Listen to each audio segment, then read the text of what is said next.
네, 여러분 그럼 2부를 시작하도록 하겠습니다. 네, 우리가 1부에서 어떤 심리학이라고 하는 것은 사고의 어떤 사실적 영역, 발견의 영역이라고 보통 얘기하고요. 그 다음에 논리학이라고 하는 것은 사고의 규범적인 영역, 그래서 정당화의 문제다라고 우리가 이렇게 구분을 합니다. 그래서 우리가 이 논리학은 사고의 윤리학이다. 어떻게 사고를 해야만 하느냐라고 하는 것이죠. 여기에는 어떤 규칙이 있고 규범이 있습니다. 그런 것들을 우리가 앞으로 차차 배워나가도록 그렇게 하겠습니다. 자, 그러면 여러분 세 번째 단락으로 가보시면 추리, 추론, 논증이 있는데 이게 어떻게 다른지에 대해서 여기 이제 한 가지 그 예를 가지고 이제 얘기를 하려고 하거든요. 여기 여러분 보면은 이 예는 이 스티븐 바커라고 하는 사람의 이 논리학의 기초. 이건 되게 오래된 책입니다, 여러분. 이게 이렇게 최세만 선생님하고 이재희 선생님 번역을 하신 책인데 거기에 이제 나오는 19쪽에 이렇게 나오는 그러한 예가 되겠습니다. 약간 이제 그 예를 좀 바꿨죠, 여러분. 왜냐하면 이거 그대로 쓰려면은 지금 이제 이 절에서 드러내려고 하는 어떤 목적을 이렇게 깔끔하게 완수하기가 어려워요. 그래서 이제 얘를 조금 이제 마사지를 한다고 그러죠. 조금 이제 손을 봐서 여기에 이제 나온 겁니다. 여하튼 여러분 이렇게 등장하는 예들은 꼼꼼하게 여러분들이 읽어야 됩니다. 논리적 사고의 기본은 뭐냐면 쪼개기예요. 쪼개기. 예. 그래서 여러분 우리가 말이라든가 어떤 글이라든가 어떤 의견이라든가 생각이라든가 이런 것들을 갖다가 일단은 쪼개야 돼요. 분석이라고 그러죠. 그 다음에 시시비비를 가려야죠. 예. 그래서 그래야 어떤 판단을 하고 평가를 하지 않습니까? 예. 그래서 우리가 크리티컬 띵킹이라고 하는 비판적 사고에서 이 크리티컬이라고 하는 거 있잖아요. 이거 이제 크리노라고 하는 히라보에서 나왔는데 뭘 선택한다, 어떤 것들을 판단한다 이런 뜻이 있어요. 예. 그러니까 여러분 기본적으로 분석해서 시시비비를 가릴 수 있느냐 없느냐, 그게 이제 우리가 비판적이다라고 하는 본래의 뜻이라는 겁니다. 예. 나쁜 비난이나 비방이 아니라는 거죠, 그런 것들이. 자, 마지막 단락부터 먼저 보면 여러분 우리가 추리, 추론, 논증이 어떻게 다른지, 이거 뭐 대단히 중요하거나 그러진 않지만 알고 계시는 게 여러분한테 굉장히 도움이 돼요.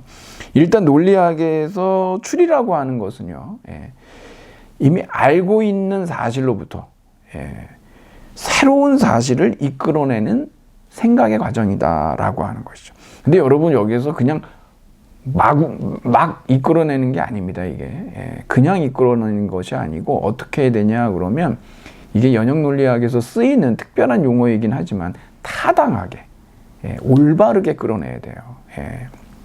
그걸 추리라고 하고요. 특히 추리 과정 중에서도 전제로부터 결론을 이끌어내는 추리, 그러니까 전제와 결론이 등장하면 그걸 우리가 추론이라고 한다는 거죠. 이것도 사고 과정입니다, 추론. 그럼 추론하고 논증은 어떻게 다르냐 그러면 추론은 이 머릿속에서 사고 과정 속에 있는 거잖아요. 그거를 언어로, 말이나 글로 바꾸면은요, 그게 뭡니까? 논증이 돼요. 그럴 때 특히 논증은 뭐라고 그러냐 그러면 주장과 근거라고 얘기를 한다는 거예요. 주장이 결론이고 근거가 전제겠죠. 여러분 이렇게 정리해 보면 사실 대단히 어려운 얘기를 하는 건 아닌데 그거 바꿔서도 상관은 없어요. 그렇다고 우리가 못 알아듣거나 그러진 않거든요. 근데 본래는 이렇다라고 하는 정도. 그래서 여러분 우리가 추리 소설이나 이런 데 보면은 막 이제 많은 어떤 막 산계된 그러한 어떤 사실들이 있잖아요. 알려진 사실들. 그것으로부터 이제 우리가 새로운 사실들을 끌어내는, 그게 이제 묘미죠. 그래서 이제 그게 특히 전제로부터 결론을 끌어낼 때 추론이라고 하고, 이게 말이나 글, 언어로 표현되었을 때를 우리가 이제 이것을 갖다 논증이라고 한다. 이렇게 얘기하는 거죠. 그래서 이제 거기에 대해서 이제 그 다음 단락에 이런 내용들이 나온 겁니다. 그래서 여기 이제 여기 가인이 이제 그 가인의 여기서 이제 가인이 이제 혼자 생각하고 있는데, 여러분도 요거를 잘 꼼꼼하게 읽어보셔야 되는 게, 작년에 봉급이 삭감이 됐습니다. 이제 어려움을 겪었고 회사가, 그래서 이제 사업이 호전이 돼서 20% 인상된 봉급을 받게 될 것이다 라고 했다는 거죠. 근데 처음에 가인은 기분이 매우 좋았지만 좀 지나자 기분이 조금씩 나빠지기 시작했다. 요게 여러분, 이걸 잘 생각을 해보셔야 돼요. 왜 기분이 처음엔 좋았고 나중에 왜 기분이 더러워졌는지, 뭐 이런 거죠. 예. 아니, 우리가 이런 경우들 여러분, 저도 있고 아마 여러분도 앞으로 겪게 되실 수도 있어요. 예. 사람의 어떤 그 여러 가지 심리적인 그 외적 요인들도 있잖아요. 내적 요인도 있고. 예. 너무 간절히 그런 거를 바라고 그러다가 이런 상황이 발생하면 사실 이렇게 돌다리 두드려보고 건너가듯이 그렇게 추론이 잘 안 될 때가 있죠. 예. 그 어떤 이러한 어떤 심리 상태가 외적 요인에 의해서 영향도 많이 받고, 예, 그래서 뭐 여러 가지 내적인 요인에 의해서도 그렇고 그러기 때문에 충분히 있을 수 있는 일이고 많이 또 우리가 겪는 그 일들이기도 하죠. 여기서 이제 중요한 거는 이제 기분이 매우 좋았다가 나중에 나빠졌다는 거. 그래서 결국은 왜 그러냐, 왜 기분 나빠졌냐 그랬더니 본래 봉급의 96%밖에 받지 못할 것이다 라고 하는 걸 깨닫기 때문이고, 그 결론은 뭐냐, 난 삭감되기 전보다 적은 봉급을 받게 될 것이다, 이렇게 결론을 내렸다는 겁니다. 이게 이제 결국 기분이 나빠진 이유죠. 그럼 기분이 좋아진 이유는 어디에 있냐는 거거든요. 요것을 여러분 23쪽에 여러분이 이게 꼼꼼하게 이 가인의 이 추론 과정이 있죠. 예.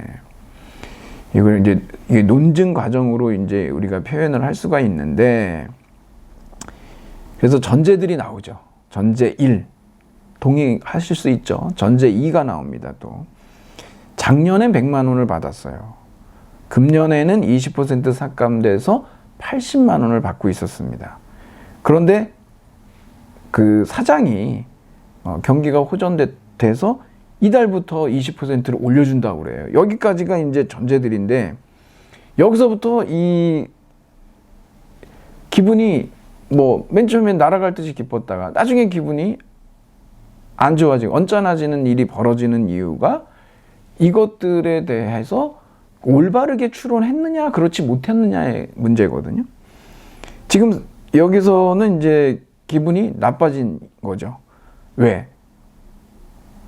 이달에 얼마를 받냐, 100만 원 받을 줄 알았을 때가 기분이 굉장히 좋았죠. 왜 그러냐면 20% 삭감됐다가 20% 인상되니까 그냥 뭐 20, 똑같고 어차피 뭐 도끼니 개끼니다 이렇게 생각하기 쉽죠, 처음에는. 그래서 좋았는데 가만히 생각해 보니까 그게 아닌 이유가 20%를 올려주는 것은 지금 받고 있는 그 봉급에, 즉 80만 원의 20%니까 96만 원을 받게 되는 거죠. 그러니까 결국은 본래 자기가 받던 그러한 봉급보다 적은 봉급을 받게 될 것이다. 기분이 안 좋다. 근데 이럴 때는 어떻게 해야 되나요? 그래도 감사하자. 올랐으니까 뭐 이렇게 좀 이렇게 좋은 면을 볼 수 있는, 그렇게 이제 좀 여러분들의 이 그 마인드셋을 포지티브하게 유지하는 것이 인생을 사는 데 있어서 상당히 중요하다라는 생각이 듭니다.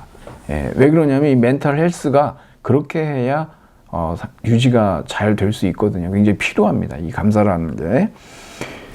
이것이 여러분, 우리 이제 연습 문제 1번으로 한번 가보면 거기에 그 기분이 처음에 좋았다라고 하는 그 절차가 이제 언급이 되는데, 가인이 기분이 좋은 거는 뭐냐면 20% 삭감됐다가 20% 인상되니까 나 100만 원 받겠네 라는 거예요. 그래서 나는 작년과 같은 봉급을 받게 될 것이다. 어디서 이것이 잘못됐느냐 그러면은 나는 이달에 96만 원을 받게 될 것이다 라고 한 게 여기서 이제 여기 지금 그 논증 과정의 4번처럼 96만 원을 받게 될 것이다라고 생각하지 않고 이것을 갖다가 100만 원을 받게 될 것이다라고 했기 때문에 그래서 나는 작년과 같은 봉급을 받게 될 것이다라는 결론을 내리게 됐다라고 하는 거죠. 하지만 전제로부터 이 결론이 타당하게 따라 나오질 않습니다. 왜 그러냐면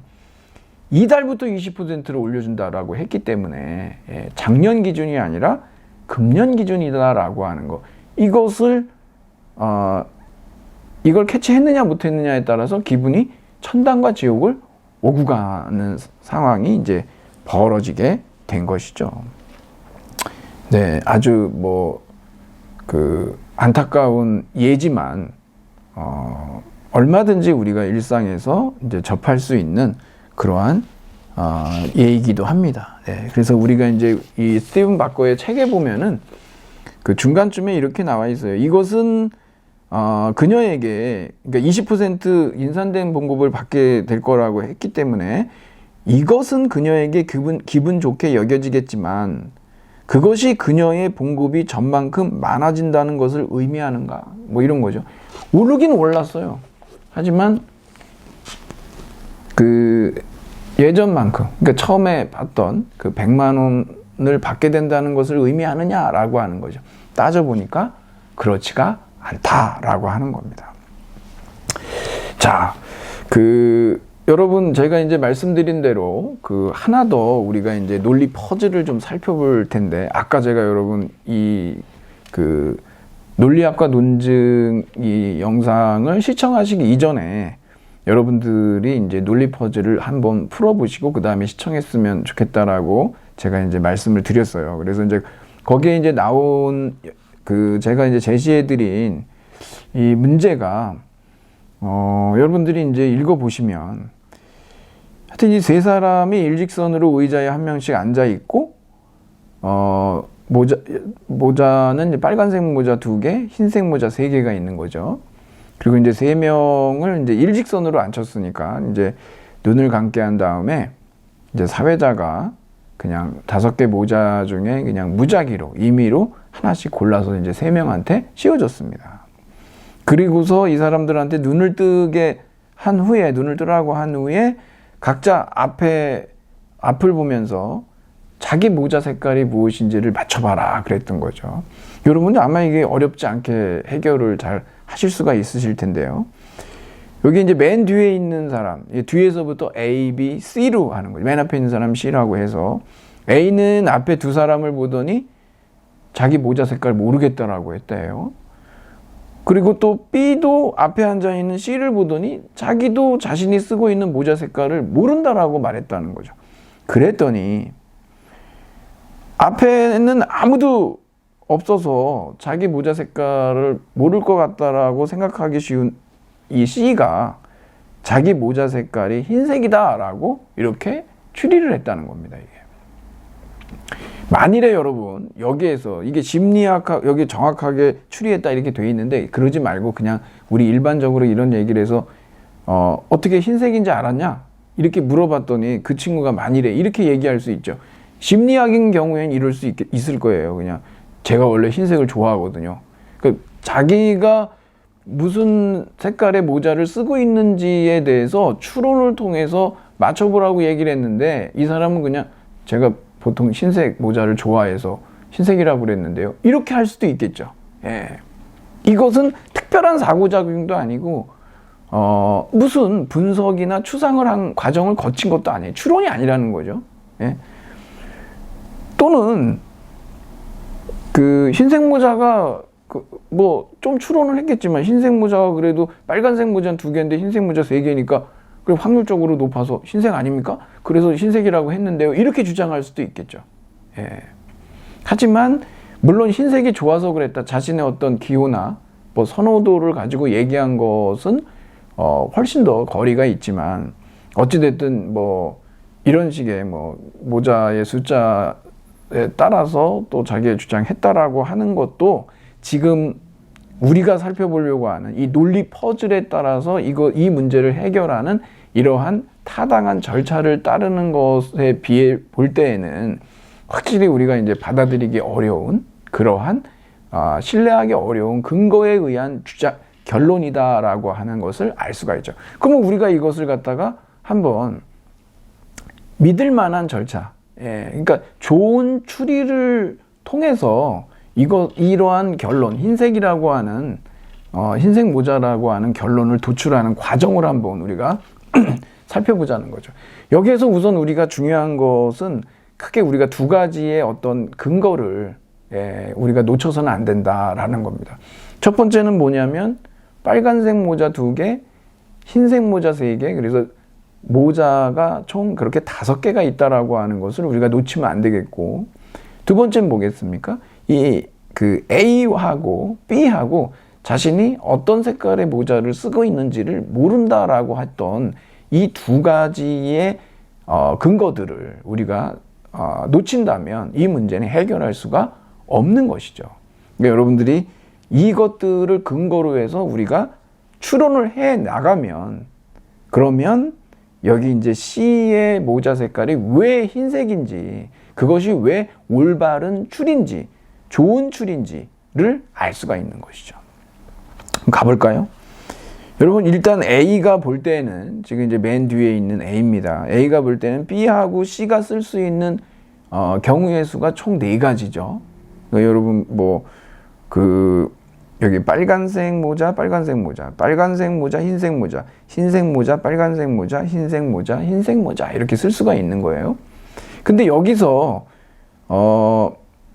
B하고 C가 둘 다 빨간 모자를 썼다라고 하면 당연히 A는 뭡니까? 흰색 모자를 썼다라고 얘기할 수 있겠죠. 왜냐하면 지금 빨간색 모자는 2개밖에 없으니까요. 그런데 뭐라고 얘기했냐면 모른대요. 자기가 무슨 모자, 어떤 색깔의 모자를 쓰고 있는지를 자기가 모르겠다라고 얘기했으니까 결국은 뭡니까? B나 C가 둘 다 빨간색 모자를 쓰고 있다라고 하는 경우는 제외가 된다라는 걸 알 수가 있죠. 이걸 통해서 우리가 이 경우의 수를 제거를 하는 거죠. 다음으로 이제 B가 보니까 C는 C가 빨간색 모자를 썼거나 아니면 흰색 모자를 썼을 텐데, 지금 3경우로 줄어들었으니까는요. 이제 그 B가 볼 때 C가 흰색 모자를 썼다면 B의 모자 색깔은 흰색이거나 빨간색인데요. B가 볼 때 C가 빨간색 모자를 썼다면 B의 모자 색깔은 흰색이라고 고정된다라고 하는 걸 알 수가 있죠. 여기서 지금 B도 모른다라고 했지 않습니까? 그렇기 때문에 여기에서는 지금 C의 모자 색깔이 흰색이다라고 하는 것이 그런 것으로부터 따라 나오는 것을 알 수가 있습니다. 이런 식으로 우리가 이렇게 논리 퍼즐을 이제 풀어볼 수가 있다라고 하는 것이죠. 그래서 제가 여러분한테도 진실거짓 퍼즐을 통해서 한번 이제 논리 여행을 떠나보자라고 얘기하면서 지금 하나의 문제를 한번 드렸는데, 이것도 여러분이 이것과 마찬가지로 어떤 여러분들이 추론 과정을 통해서 이 정답이 어떻게 도출되는지 이 부분들을 여러분들이 한번 잘 정리해 보시면 좋을 것 같습니다. 자, 이렇게 해서 오늘 여기까지는 우리가 이제 이렇게 여러분하고 좀 아주 복잡한 논의는 아직까지 이제 들어가지는 않습니다. 이제 좀 지난 시간에 어떤 비판적 사고의 어떤 개념과 정의에 대한 논의를 우리가 살펴봤고, 그리고 이제 우리가 논리학, 그리고 무엇보다 중요한 논증이죠. 이 논증이라고 하는 것은 기본적으로 우리가 이 어떤 이 비판적 사고는 항상 논증을 대상으로 하거든요. 논증을 대상으로 비판적 사고를 합니다. 그리고 논증을 기반으로, 논증을 바탕으로 우리가 토론을 해요. 그러니까 결국 우리가 하는 사고라든가 우리가 하는 토론이라든가 이것의 항상 핵심은 바로 논증에 있다라고 하는 것을 알 수가 있죠. 그래서 우리가 이 논증이 뭐냐라고 하는 것에 대해서 오늘 우리가 이제 좀 다뤄본 겁니다. 여기서 제가 한두 가지만 여러분한테 더 말씀을 드리자면, 여러분 우리 그 명제라는 게 있고, 예, 그 다음에 이제 여기서 이제 문장이라고 하는 게 있고, 그리고 이제 논증이라고 하는 게 있어요. 이 세 가지도 우리가 조금 구분해 둘 필요가 있는데요. 여러분, 명제라고 하는 것은 우리가 이제 참이나 거짓이라고 하는 진리치를 갖는 문장을 얘기합니다. 그러니까 제가 예를 들어서 여기에서 여러분한테 이것은 볼펜이다 라고 제가 얘기를 했습니다. 이게 하나의 그 문장이고 명제죠. 근데 이것은 볼펜이다 라고 했을 때 이거 맞지 않습니까? 그러면 이게 참이고요. 만일에 이것은 안경이다 그러면 이것은 거짓이 되겠죠. 그러니까 여러분, 어떤 하나의 문장이 있을 때 그 문장이 참 또는 거짓이라고 하는 이치 논리인데, 두 가지의 진리치 중에 어떤 하나를 갖는, 참 거짓을 갖는 그러한 문장을 우리가 명제다라고 얘기하는 겁니다. 문장이라고 하는 것은 이제 문법적으로 올바른 그 진술을 얘기하죠. 그래서 우리가 그 명제, 그 다음에 그 문장 이렇게 이제 구분을 해둘 수가 있고, 논증은 어떻습니까, 여러분? 논증이라고 하는 것은 주장과 근거로 이루어졌다고 그랬죠. 그래서 근거들이 주장을 지지하고 이 주장이 근거들로부터 타당하게 도출이 될 때, 그래서 지지와 도출의 관계를 갖고 있는 이러한 어떤 진술 집단 내지는 명제 집단을 우리가 논증이라고 얘기하거든요. 그러니까 이런 말은 있을 수가 없어요. 그러니까 참인 논증, 거짓인 논증은 없습니다. 왜냐하면 논증이라고 하는 것은 타당하거나 부당하거나, 우리가 이렇게 얘기할 수가 있는 것이고, 그러면 여러분 또 이러한 주장, 이러한 용어도 있을 수가 없죠. 뭐냐면은 타당한 명제, 부당한 명제라고 하는 것은 있을 수가 없죠. 명제는 항상 참이거나 거짓이고, 논증이라고 하는 것은 타당하거나 부당합니다. 그러한 수식어구의 차이들이 있습니다. 우리가 또 진술이라고 하는 그 스테이트먼트라고 하는 게 있는데, 진술이라고 하는 것은 어떤 문장이냐 그러면 그것은 그 어떤 상황에 따라서 그것의 참하고 거짓이 달라지는 그러한 진술을 얘기할 수가 있겠죠. 우리나라의 대통령은 예를 들어서 우리나라의 대통령은 노무현이다 이렇게 얘기하면, 지금으로 얘기하면은 그것은 그 거짓인 문장이 되겠죠. 하지만 그 당시에는 맞았죠. 그렇죠? 그때 당시에는. 마찬가지로 진술들은 그렇습니다. 상황 의존적이기 때문에 그렇거든요. 자, 이렇게 해서 여러분한테 이제 몇 가지 그렇게 말씀을 좀 드렸는데, 여러분 뭐 시간이 조금 남아서 그러면은 제가 그냥 여러분들이 아셔도 좋고 그렇지 않아도 좋고 그러는데, 여기 지금 심리학과 관련된 내용이 좀 나와서 그러는데요. 그러니까 지금은 이제 많이 이제 좀 달라졌지만, 지금은 프로이트라고 하는 사람의 이런 정신분석학, 무의식의 발견은 대단하죠. 근데 이제 그러다 보니까 지금도 이제 많은 이제 정신분석 전문의들이 있고 그런 게 그렇지만, 한 가지 제가 좀 안타까운 부분은 뭐냐, 그리고 많은 분들이 알고 있습니다. 프로이트의 심리학은요, 가부장적인 남성 중심주의적 심리학이에요. 그걸 여러분들이 꼭 알고 계셨으면 좋겠어요. 저도 많은 시행착오를 거치고 오랜 세월을 지나면서 이제 접하게 된 거지만, 여러분들은 좀 그런 것들을 좀 이렇게 뛰어넘을 수 있도록, 그러다 보니까 어떤 문제가 생기냐 그러면은, 이 프로이트는 굉장히 남성 중심주의적이었기 때문에, 그러다 보니까 여성 심리를 잘 몰라요. 여성 심리를, 남성 심리의 결핍으로만 이해를 했던 것이 큰 문제인 거죠. 그래서 이제 뭔가 설명이 잘 안 되는 겁니다, 이게. 그거를 이제 깨달은 심리학자들이 또 굉장히 많아요. 프로이트가 너무 과잉 대표된 부분들이 있고 그래서 그렇지만. 제가 드리는 말씀은 뭐냐면, 이제 심리학에서 이제 남성 심리 많이 했지 않습니까? 근데 여성 심리를 좀 해야 되는데, 뭐 남성 심리하고 여성 심리가 다른가? 엄청 다르죠. 저는 이제 여러분한테 그래서 책 하나 소개를 해드리려고 하는데, 뭐, 마크 트웨인의 그 아담과 이브의 낙원일기라고 그러거든요. 전반부에는 이제 아담의 일기가 나오고, 근데 또 그 후반부에 반반씩인데 이브의 일기가 나와요. 그러면 남성 심리와 여성 심리가 얼마나 다른지 그런 것을 이걸 통해서 이제 우리가 좀 알 수가 있거든요. 아무래도 우리가 학문이라고 하는 것이 잊혀진 것들에 대해서 잊지 않도록 하는 그 역할을 하는 것이라고 한다면, 그런 의미에서 어쩌면 남성 심리와 여성 심리, 그래서 이 두 양성이 서로에 대해서 더 많은 이해를 가질 수 있도록 하는 그러한 그 심리학이 등장을 해야 되지 않겠느냐. 그런 거에 대한 문제점들, 그게 필요성들에 대해서는 뭐 이미 우리가 이제 좀 알고 있거든요. 그래서 어찌됐든 프로이트의 심리학은 반쪽짜리고 그것을 넘어서야 된다라고 하는 얘기를 제가 드리고자 하는 겁니다. 그래서 마크 트웨인의 이 책을 한번 여러분들한테 소개해 드린 거죠.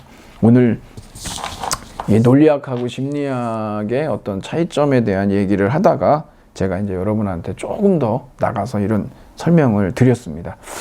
자, 그러면 우리가 이제 어떤 25쪽에 잠깐 보면은 이 논리학을 전제로부터 결론을 이끌어내는 논증에 관한 학문이라고 뭐 이렇게 정의를 하는데요. 그 논증에는 뭐가 있냐 그러면 두 가지가 있습니다. 바로 여러분들 많이 들어보셨죠? 그 연역 논증과 귀납 논증이 있습니다. 그래서 다음 시간에는 정말 본격적으로 우리가 연역 논증과 귀납 논증이 어떻게 다른지, 또 어떤 공통점이 있는지, 이런 것들을 하나하나 좀 살펴보도록 그렇게 하겠습니다. 여러분이 논리학이 무엇이고, 그리고 그 논리학의 핵심인 논증, 논리학이 결국 논증에 관한 연구하는 학문이니까는요. 그래서 논증이 무엇인지에 대해서 지지와 도출의 관계라든가 논증의 두 가지 본질적인 요소들이라고 하는 거, 이런 것들에 대해서 여러분들이 좀 다시 한번 리뷰해 보시면 도움이 될 것으로 생각합니다. 네, 그러면 오늘은 여기에서 마치도록 하겠습니다. 여러분 장시간 시청해 주셔서 감사합니다.